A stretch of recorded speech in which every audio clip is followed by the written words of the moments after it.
Meus amados, boa noite, a graça e a paz do Senhor para todos. Um coração grato e com temor e tremor, poder estar nesse tempo com os irmãos, a celebrar 11 anos de organização dessa igreja, 17 de início de caminhada.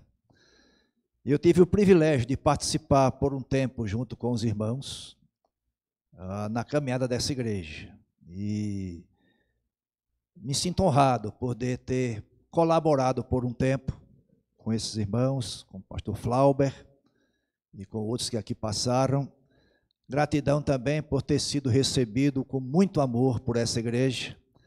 Quando o Érico falou comigo, né, para vir pregar aqui, e eu tenho tido uma certa dificuldade para poder sair da igreja aos domingos, mas eu disse para mim mesmo, para minha esposa, que está aqui, minha amada esposa e linda esposa, está aqui na frente, minha linda, como eu a chamo sempre, e eu não posso deixar de atender esse convite dessa igreja que amo tanto.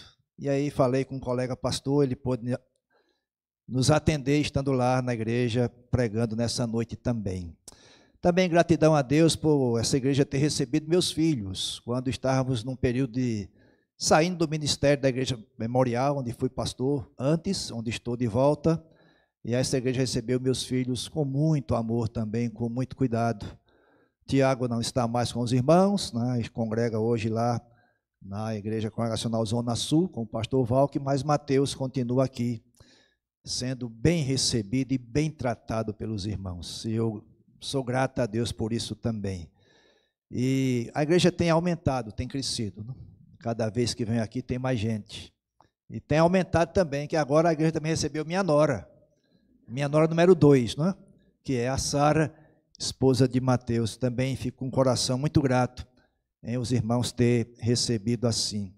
E meus amados, também alegra meu coração, me deixa também com temor de ouvir um breve testemunho hoje, não é? Quando aqui cheguei, de uma irmã dizer que eu, pelo meu tempo que passei aqui com os irmãos, a minha vida, as minhas exposições, o meu ensino, influenciou jovens nessa igreja e adolescentes. Isso deve trazer temor para nós e responsabilidade, mas toda a honra e toda a glória seja dada a Deus tão somente. Obrigado, Flauber, pelo cuidado que sempre teve conosco, Érico também, e os outros irmãos como um todo. Agora, meus amados irmãos, abra sua Bíblia no livro de Abacuque, e nós vamos ler apenas um versículo desse livro, o capítulo 3 e o versículo 2, nós vamos expor parte desse texto nessa noite. Abacuque, capítulo 3, versículo 2, que diz assim: Tenho ouvido, ó Senhor, as tuas declarações, e me sinto alarmado. Aviva a tua obra, ó Senhor, no decorrer dos anos, e no decurso dos anos, faze-a conhecida. Na tua ira, lembra-te da misericórdia. Amém? Quero nessa noite usar o tempo para expor o seguinte tema: avivamento já e ainda não. Esse é um tema, ou esse pedaço de tema aí, já e ainda não, é algo que a teologia trata com ele. Por exemplo, nós vivemos a glorificação, já e ainda não. Já fomos glorificados na mente e no decreto de Deus, mas ainda não fomos glorificados concretamente. Então, o avivamento também pode ser pensado assim: avivamento já, mas ainda não. E por que a gente pode entender isso? Para entender, meus amados, o que passa por um avivamento, que seja isso, de onde vem isso, quais as consequências disso, e o que o avivamento deve trazer para a igreja evangélica no Brasil, e em particular para nós como igreja locais, onde estivermos. E para entender um pouco dessa parte do livro de Abacuque, precisamos fazer um relato do que é essa profecia. O livro de Abacuque, ele é breve. Para nós, a divisão dele, 3 capítulos apenas. Contudo, é um livro que ele é perturbadoramente atual. Apesar de estar distante de nós aí 2.500 anos aproximadamente, mas ele perturba a nossa atualidade. E por que isso? Porque ele trata de política internacional, ele trata de opressão econômica, ele trata de violência brutal da guerra, ele trata da decadência moral e religiosa. E se você ler esse texto completo, os 3 capítulos, você vai ver que Abacuque está escrevendo ou profetizando para o povo de Deus. Ou seja, a decadência moral e religiosa não era simplesmente da sociedade, mas era do povo de Deus. E é por isso que a gente precisa olhar para Abacuque nessa direção. Mas também ele nos fala sobre a soberania e a direção de Deus na vida do seu povo. E também fala de um avivamento espiritual. E, meus amados, 3 coisas a gente pode olhar para Abacuque e destacar. Primeiro, ele faz um diagnóstico dos nossos dias. Se você não tivesse Abacuque na sua Bíblia e chegasse alguém com um texto desse aqui, sem dizer de onde era, você ia dizer que ele estava escrevendo para hoje. Parece que é um noticiário dos nossos dias. Se não, se você... Televisão ninguém assiste mais, não é? Coisa do passado. Hoje você é tudo nos canais de YouTube de notícias e por aí vai. Mas se você acessar um desses canais, você vai ver sobre política internacional. A nova geopolítica. Se você ler os sites que tratam dessas questões, você vai ver que está tratando da opressão econômica. Parece que Abacuque está vivendo o nosso tempo. E mais cuidado ainda, nós vamos ver que Abacuque parece que tira como que uma radiografia, ou mais modernamente no campo da medicina, uma ultrassonografia, ou mais ainda, uma ressonância magnética da nossa sociedade. É isso que Abacuque faz para nós. E ele vê o mundo de uma maneira diferente, porque Abacuque olha para isso tudo, mas vê o mundo com os olhos de Deus e interpreta a vida pela ótica do Criador. Em segundo lugar, a gente destaca a coragem de Abacuque. E, meus amados, aqui uma lição importante para nós. Qual é a coragem de Abacuque? É de abrir o coração diante de Deus. Se você olhar, Abacuque começa dizendo: até quando eu vou clamar, Senhor? Isso é coragem para se abrir diante de Deus, dizer o que está se passando. Ele faz perguntas que chegam a nos constranger. Se você é um crente verdadeiro, e creio que nós, maioria, somos, as perguntas de Abacuque constrangem a gente. Porque parece que Abacuque encurrala Deus no canto da parede. Mas Abacuque tem mais para nós. Ele, em terceiro lugar, o destaque desse livro é a esperança de um tempo novo, depois de um vale escuro. Porque Abacuque termina a sua profecia com um louvor, pedindo avivamento a Deus. É isso que nos interessa nessa noite. Qual o tempo de Abacuque? Como eu disse, é provável que o texto foi escrito, foi trazido para o conhecimento do povo por volta de 603 a.C. E onde é que se dá isso? Em Judá, no Reino do Sul.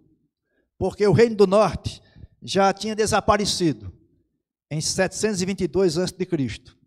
A poderosa Babilônia, o grande império da época, tinha assumido o controle da geopolítica da época. E agora, provavelmente, a profecia de Abacuque está registrada na história depois da batalha de Carquemes. O que foi essa batalha? Foi quando o Império Egípcio saiu da sua região geopolítica para ir lá na Síria lutar contra o Império Caldeu. E lá o faraó Neco faleceu. E o Egito perdeu a batalha e voltou sem nada para casa. É nesse tempo que Abacuque deve ter escrito a sua profecia. Quem é Abacuque? Talvez nós não sabemos acerca da sua família, da sua procedência, da sua posição social, não temos informações de Abacuque no livro, e só 2 vezes é citado o nome de Abacuque nesse próprio livro, e somente. Mas Abacuque é um nome interessante para a gente compreender, e a maioria dos estudiosos tratam o nome de Abacuque como abraçar. Podemos, portanto, identificar Abacuque abraçado com Deus e abraçando o seu povo. E é interessante destacar isso. Lutero, grande reformador, diz o seguinte, que Abacuque era um abraçador, ou aquele que abraça outro, toma nos seus braços. Assim, Abacuque abraça o seu povo, toma em seus braços, conforta o seu povo com a sua profecia. Então, nos 3 capítulos de Abacuque, no primeiro, nós vamos perceber e constatar que há uma sentença, um peso, há uma mensagem difícil de ser entendida e mais difícil de ser aceita, numa linguagem mais popular, de ser engolida.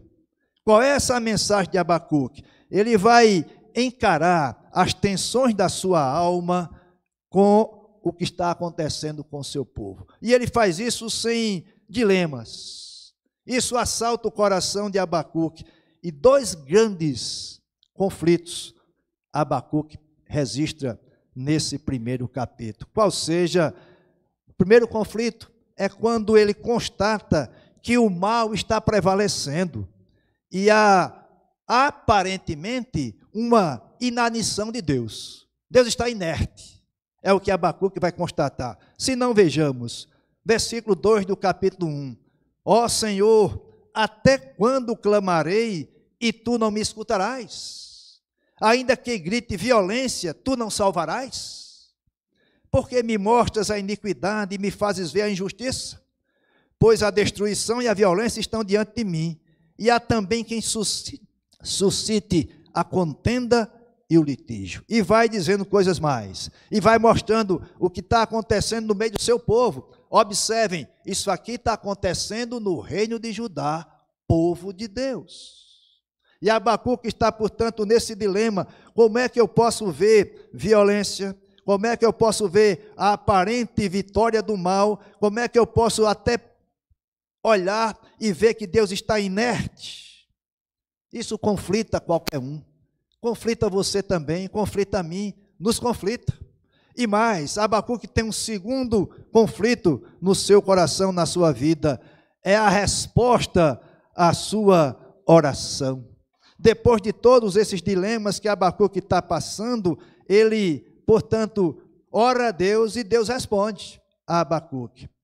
Só que a resposta é terrivelmente contrária ao que Abacuque esperava.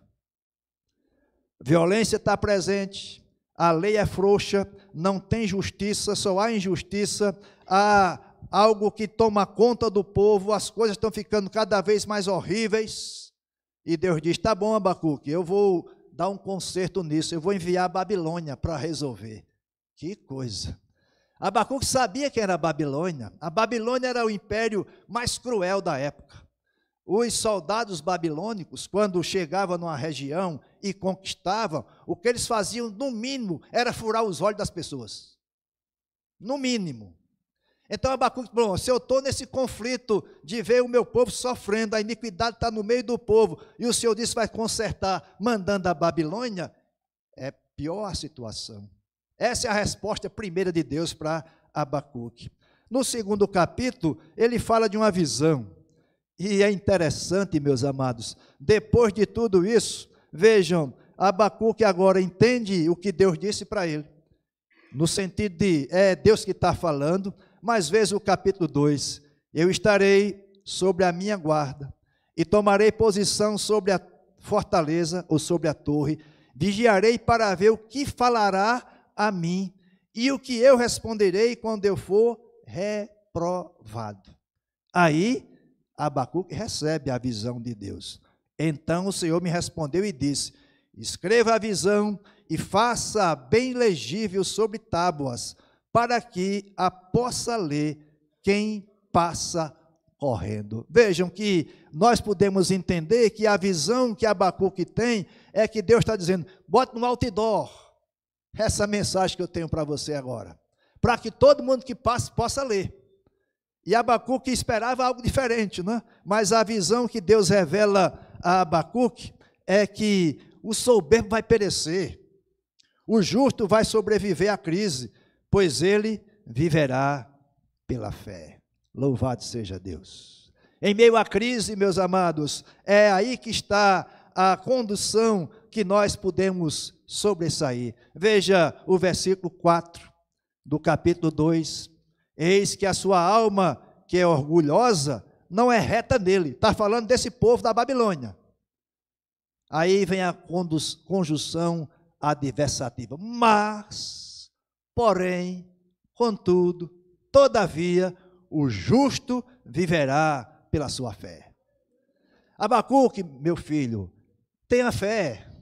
Babilônia vai consertar a situação de Judá. Tenha fé que vai melhorar as coisas. Como? Se o que está aí é só tristeza. É nesse capítulo 2 que você vai identificar os 5 ais que Deus revela para Abacuque. No capítulo 3, nós vamos ver Abacuque agora falando uma oração que é um cântico. E o profeta começa o livro chorando e termina cantando. Louvado seja Deus. Essa é a vida de um avivamento. Choro pelo povo, choro por sua vida, choro pelos pecados e no final, canto de louvor e adoração a Deus. Meus amados irmãos, note que o cântico de Abacuque, e você pode ver isso aí no capítulo 3, dos versos 3 até o final, e a gente conhece muito o final do texto, né? Os versos 16 a 19, 17 a 19 propriamente, e a gente vê que o cântico de Abacuque não foi em virtude da mudança circunstancial. Deus não mudou a mensagem. Babilônia virá, vai dar fim ao reino de Judá, vai oprimir esse povo, mas vai acontecer no fim. Babilônia é simplesmente um instrumento meu, é o que Deus está dizendo para Abacuque. O que é que a gente pode ver nesse capítulo 2, antes de adentrarmos no capítulo 3 propriamente? 3 destaques que Abacuque percebe de Deus. Versículo 4, a graça de Deus. O justo viverá pela fé. O profeta Abacuque recebeu a certeza de que o justo vive pela fé e é salvo pela graça do Altíssimo. Tudo é obra de Deus. Outro destaque desse capítulo 2 é a glória de Deus. Versículo 14. Pois a terra se encherá do conhecimento da glória do Senhor, como as águas cobrem o mar. No final, ou no fim, o império que vai prevalecer não é o império da grande Babilônia. No final, a verdade que Abacuque tem que compreender é que o reino de Deus domina todo o mundo. Todos os impérios na história passada, na história presente e futura, nenhum império subsistirá para sempre. Só há um império eterno que é o império de Deus. E é isso que Abacuque enxerga aqui quando o Senhor diz isso. A glória do Senhor vai encher toda a terra e todos vão conhecer isso. A glória encherá a terra e os homens poderosos não serão mais poderosos, porque poderoso só o Senhor Deus. E um terceiro aspecto é a soberania de Deus. Versículo 20 do capítulo 2. Mas o Senhor está em seu santo templo, que toda a terra cale-se diante dele. Graça do Senhor, soberania do Senhor e glória do Senhor é o que Abacuque tem registrado nesse capítulo 2. Agora, meus amados, no capítulo 3, e nós vamos usar um pouco do tempo olhando mais para esse capítulo, especialmente nesse versículo 2, mas note que há uma adoração do profeta, dos versículos 1 até o versículo 19 desse capítulo 3, é uma adoração do profeta.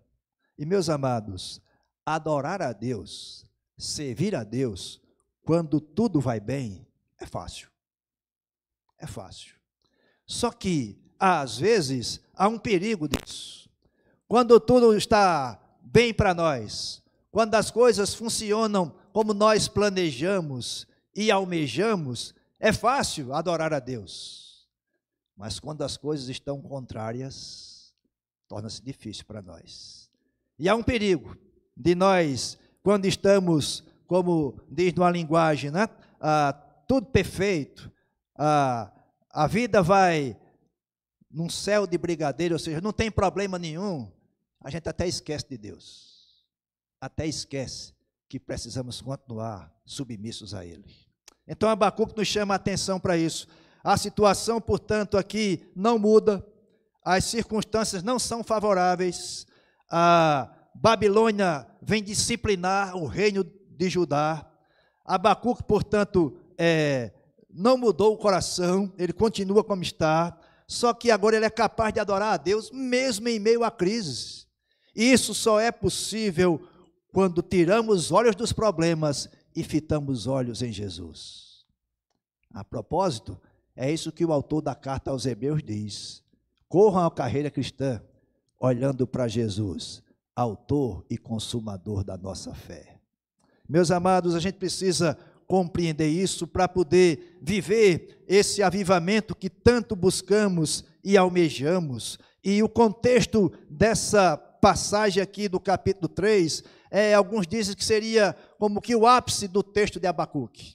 É como que o resumo do que ele falou, agora ele irrompe num cântico de louvor e adoração a Deus. E notem, ele começou a sua caminhada num vale de aflição. Mas agora ele subiu na torre e de lá aguardou a resposta de Deus. E a resposta veio nos versículos 2 a 20 do capítulo 2. E agora que ele recebeu a resposta de Deus, ele vai responder a Deus através da oração e do cântico.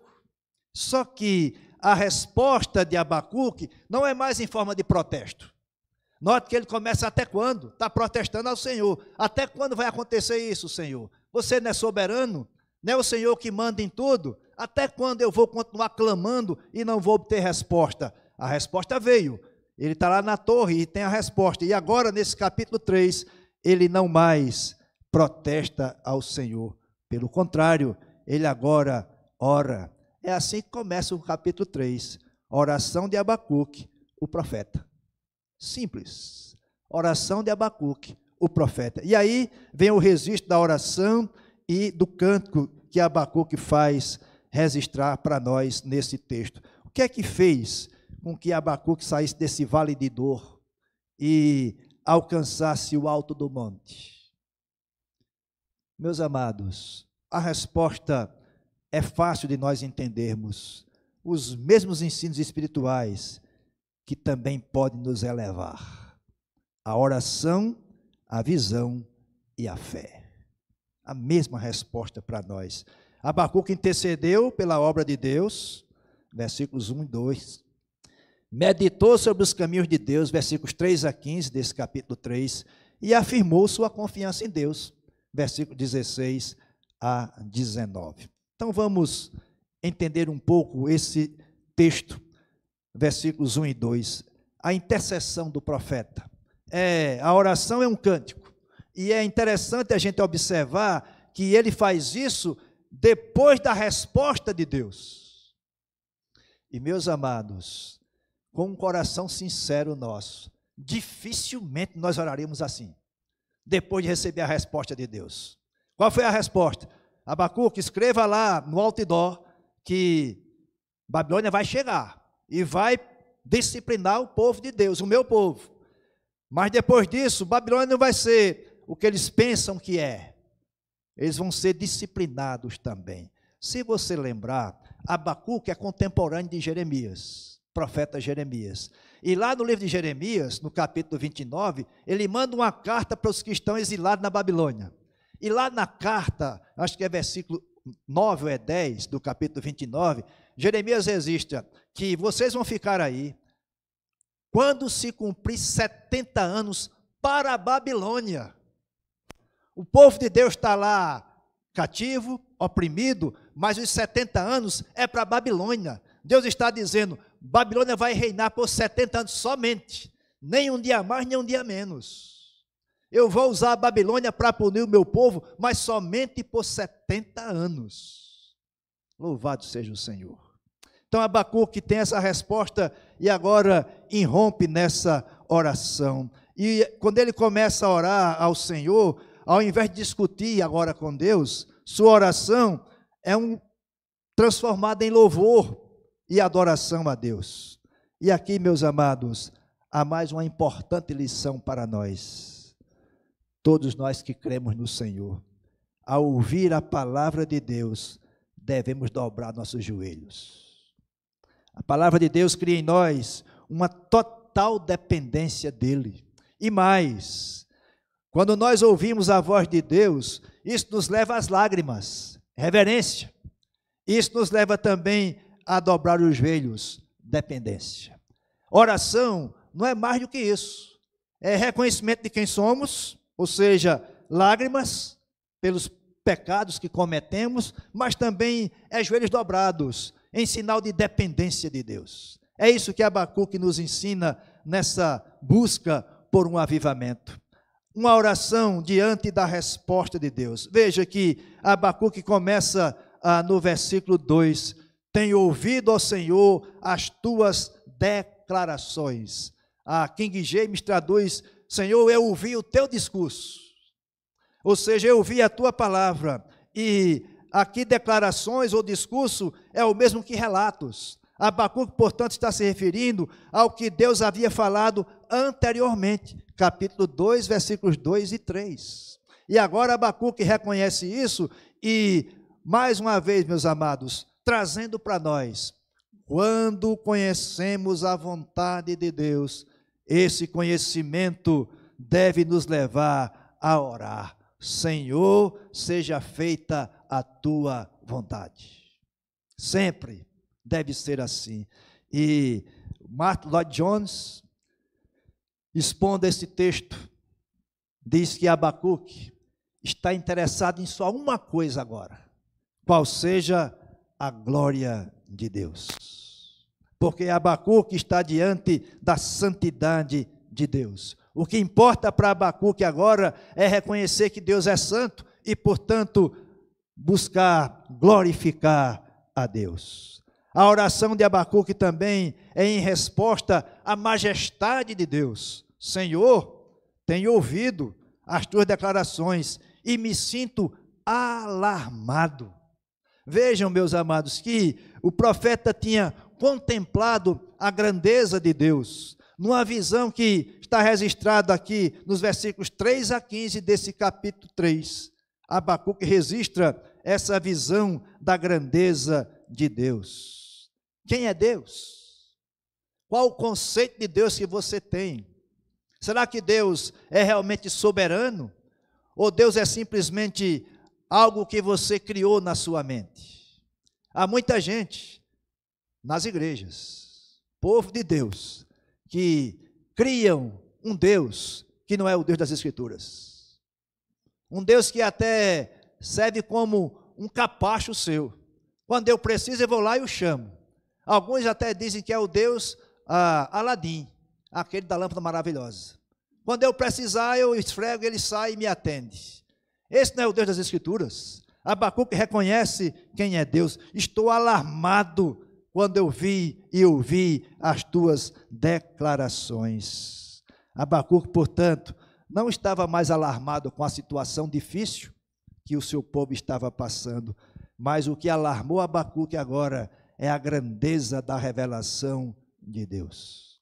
Sua majestade excede o conhecimento, e não há palavras para que nós possamos descrever a essência e o agir no texto hebraico do El Elyon, o Deus Altíssimo. É isso que Abacuque está mostrando. Mas também a oração de Abacuque é pela obra de Deus. Aviva a tua obra, Senhor, no decorrer dos anos. Vejam, meus amados, que Abacuque orou porque anelava que a obra de Deus fosse bem sucedida.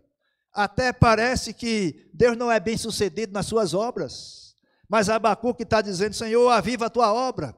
E, meus amados, entender o seguinte, que quando Deus disse que estava realizando uma obra, volte às páginas de sua Bíblia, capítulo 1, versículo 5.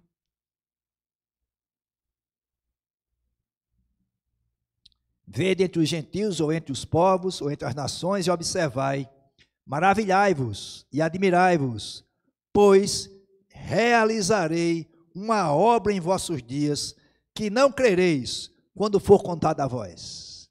É essa obra que Abacuque está dizendo, Senhor, aviva a tua obra.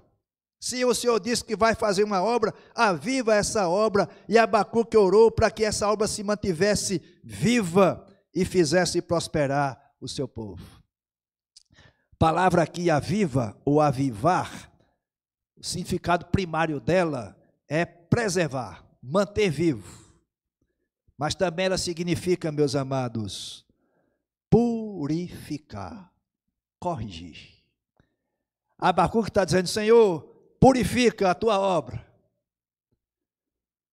corrige a tua obra. Ou seja, qual é a obra de Deus? Separar um povo para si mesmo. Santifica esse povo, Senhor.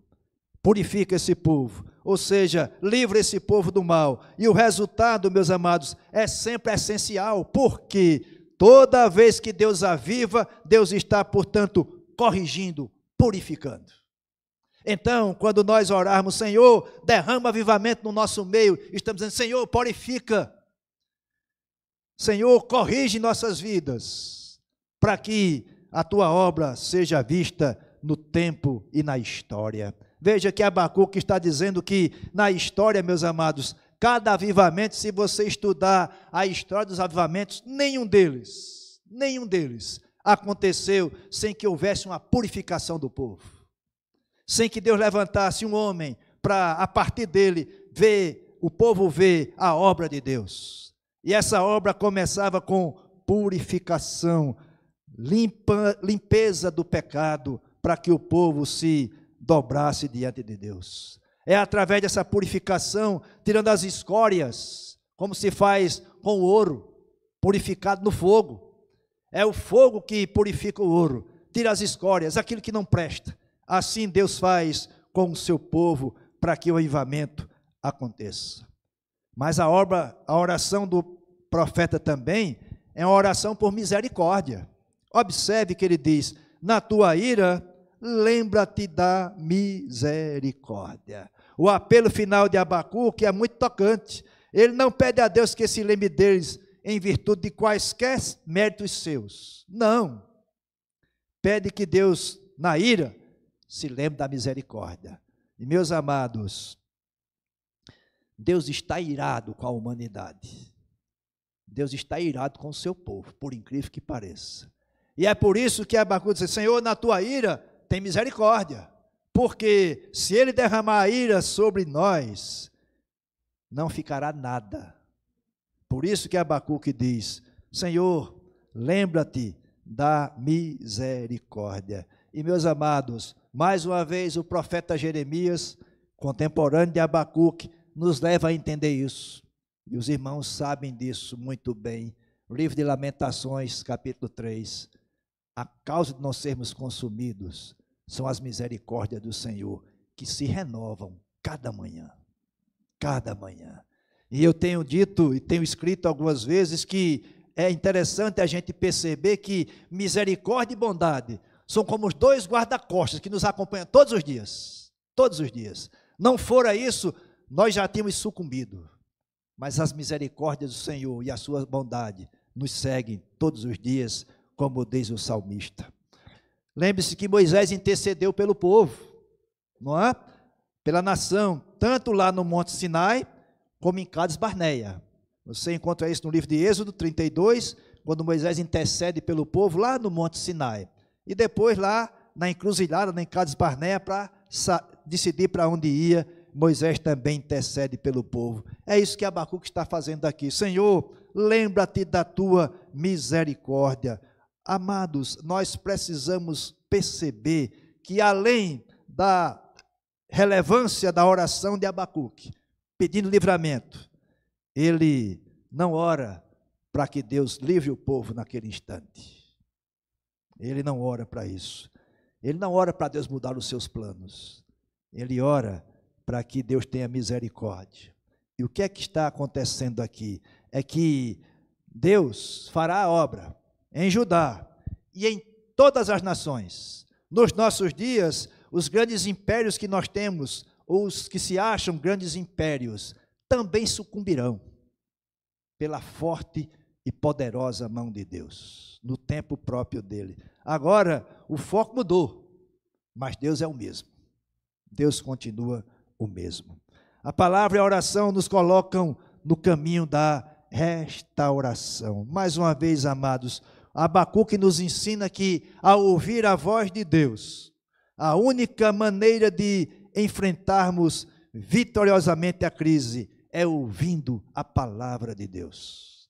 E ouvir essa palavra, nós temos o privilégio, a bênção de termos essa palavra pronta para nós, toda pronta, toda revelada para nós. E nós podemos ouvir essa palavra lendo-a diariamente.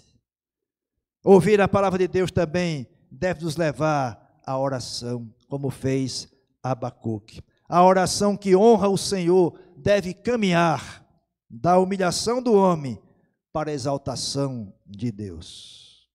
Senhor, eu vi as tuas declarações e temi.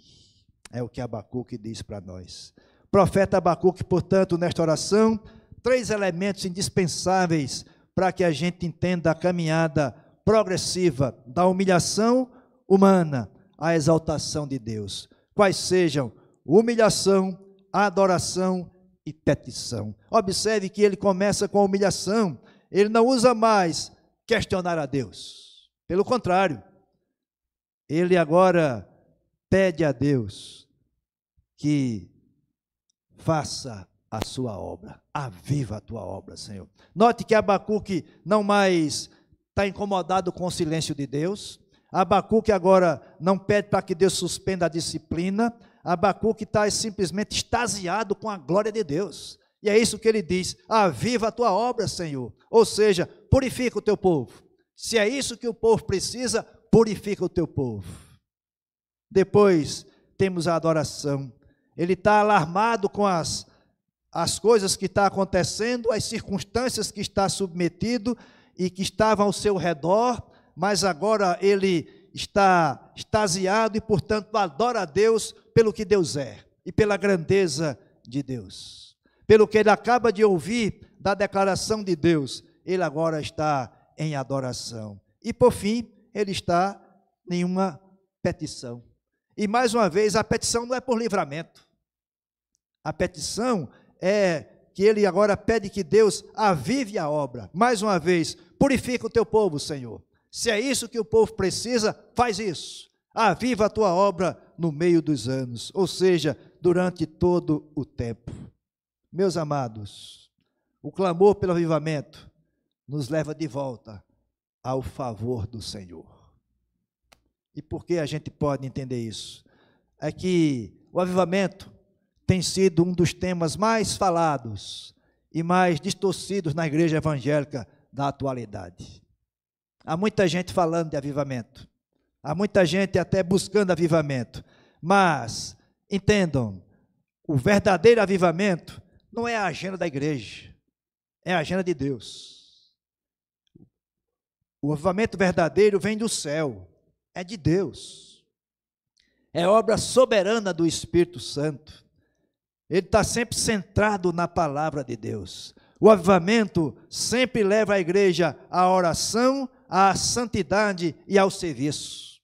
O tempo de Abacuque, portanto, para entender o que está acontecendo com ele, é preciso que nós olhemos a situação do povo. E agora, o tempo que a igreja deve buscar o avivamento, é esse tempo que Abacuque diz: aviva a tua obra no meio dos anos, ou seja, sempre. E no meio dos anos, faze conhecida a tua obra. Meus amados irmãos, a obra de Deus, de purificação, de renovo, não será conhecida se não for por meio da igreja. Só a igreja pode fazer isso. Nós, como igreja, é que podemos fazer isso. E agora, ele não está pensando somente nele, Abacuque. Note que ele diz que aviva no meio dos anos, ou seja, não é apenas a geração dele, a preocupação para manifestar a glória de Deus é ao longo da história, são com as gerações futuras. E é isso que a igreja tem que preocupar-se também.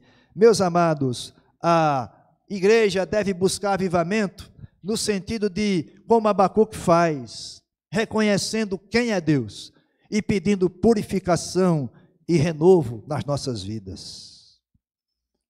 O autor do avivamento que a igreja deve buscar é obra de Deus. E por que isso, meus amados? É que é algo que só o Senhor pode fazer. Só Ele pode derramar essa bênção no meio da igreja. Foi assim na história do avivamento. Na Inglaterra, no século 17 e 18, a Inglaterra, em termos de cristianismo, arrasada, e Deus levanta homens e faz com que aquela nação se levante para ser uma nação exportadora do Evangelho de Cristo. Século 17 e 18, o avivamento que devastou a América, também foi obra de Deus. Diz os historiadores que quando da pregação do sermão de Jonathan Edwards, e o título do sermão não era muito convidativo, pecadores na mão de um Deus irado. É esse sermão que muda a igreja, muda a cidade e muda a nação. Esse é o avivamento que Deus derrama no meio da igreja. Usa um homem, e dizem os historiadores que Jonathan Edwards não tinha muita atração, não era elegante como eu, nem como o pastor Flauber. Diz que ele era baixinho, usava um óculos fundo de garrafa, não tinha luz de LED naquela época, nem som, e ele lia o sermão todinho, de cabeça baixa, 1h20 lendo o sermão. Que atração tem isso? Hoje nós queremos luz de neon explodindo, nome do pregador ou do imperador, para dizer, esse aí vai trazer avivamento para a igreja. Por isso que estamos nessa situação. Quando Deus quer avivar a obra, Ele levanta um homem para fazer isso. E através dele, toda a nação é transformada.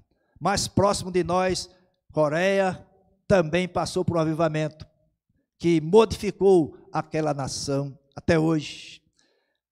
Na África, entre os Zulus, obra espetacular de avivamento do Senhor. E, meus amados, é sempre assim a história do avivamento, é Deus avivando a sua obra, purificando o seu povo. Eu estou convencido de que estamos vivendo o tempo da joeira, da peneira de Deus. Não sei quantos já tiveram a oportunidade de ver um homem do campo, ou com café, ou com feijão mais perto de nós, ou com milho, né? Pega lá aquela peneira bem grande, a gente chama de arupema, bota lá, tudo que recolhe, joga para cima. A palha vai embora, só cai os grãos. É isso que o Senhor está fazendo com a sua igreja, peneirando o seu povo, purificando o seu povo para essa obra do avivamento. Algumas lições e aplicações para concluirmos nossa mensagem nessa noite. Primeiro, o avivamento vem quando Deus se volta da sua ira para a misericórdia. O avivamento não é merecimento da igreja, é favor de Deus. Apliquemos isso às nossas vidas. Não é que nós que merecemos, é favor de Deus em derramar a sua obra em nosso meio, em avivar as nossas vidas, purificando-as e renovando as nossas vidas.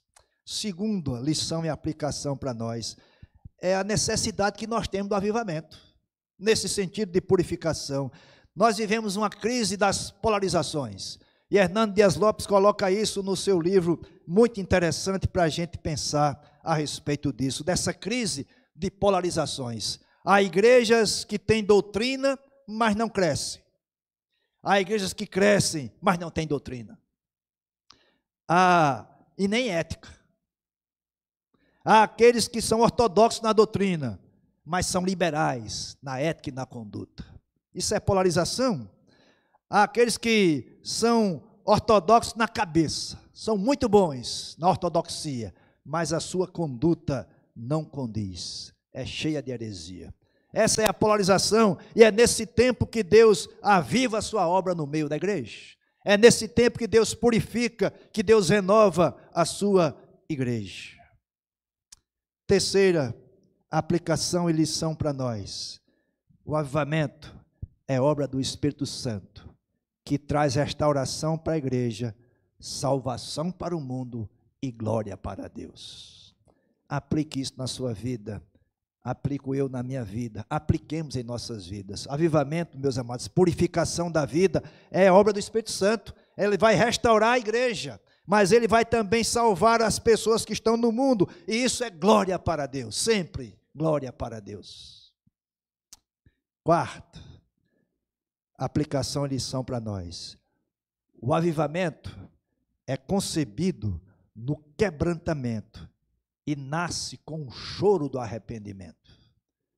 Qual foi a última vez que você chorou aos pés do Senhor, arrependido pelo que fez ou pelo que não fez? Nós temos que pensar nisso, cada um de nós. Nós às vezes estamos muito preocupados com o chamado ativismo religioso e nos esquecemos de nos quebrantar diante do Senhor, de chorar arrependidos pelas nossas obras ou pelas nossas não obras.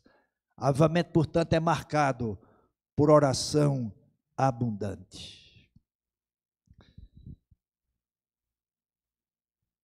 Meus amados, avivamento não é derramamento do Espírito sem que a igreja tenha sede de Deus. A igreja está no momento em que substitui o Deus das bênçãos pelas bênçãos de Deus. E nós precisamos nos voltar para o Deus das bênçãos, para que Ele avive a sua obra em nosso meio. Quando o avivamento chega, sabe o que acontece? A igreja se torna ousada para pregar a palavra. Cada um de nós se torna um embaixador do Evangelho de Jesus Cristo. É isso que o avivamento faz em nossas vidas. Por isso, façamos como Abacuque. Aviva, Senhor, a tua obra no meio dos anos. Aviva a tua obra em nossas vidas, para que nós sejamos purificados e renovados pelo poder do Espírito Santo. Ó amados, que o Senhor nos conceda a graça de vivermos um avivamento em nossa geração, que deixe marcas para gerações futuras.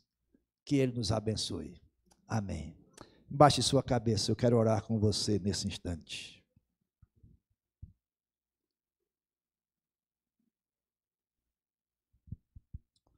Ó Senhor, Tu és soberano, Deus Altíssimo, Criador dos céus e da terra, sustentador do universo. Diante de toda a tua grandeza, majestade e magnificência, Tu olhas para nós, Tu nos sondas, Tu nos conheces. Ó Pai bendito, a semelhança do tempo de Abacuque, aviva a Tua obra em nosso meio, Senhor. Se nós precisamos de punição, que Tu nos puna. Se nós precisamos de purificação e precisamos, purifica as nossas vidas, Senhor. Renova em nós a alegria, o desejo de Te servir na igreja local e no Teu reino, Senhor. Pai bendito, faz com que essa igreja seja relevante nessa comunidade. Que sejamos, portanto, luz nessa sociedade escura e tenebrosa. Que sejamos sal nessa sociedade insossa e sem sabor. Que sejamos, ó Pai, o instrumento de graça nessa sociedade sem graça. Ó Pai bendito, derrama o teu Espírito sobre nós, de tal forma que sejamos avivados, purificados, renovados, ó Senhor, para sermos instrumentos na tua seara, Senhor, e que a tua glória seja sempre em nossas vidas, em nome de Jesus. Amém. Deus abençoe.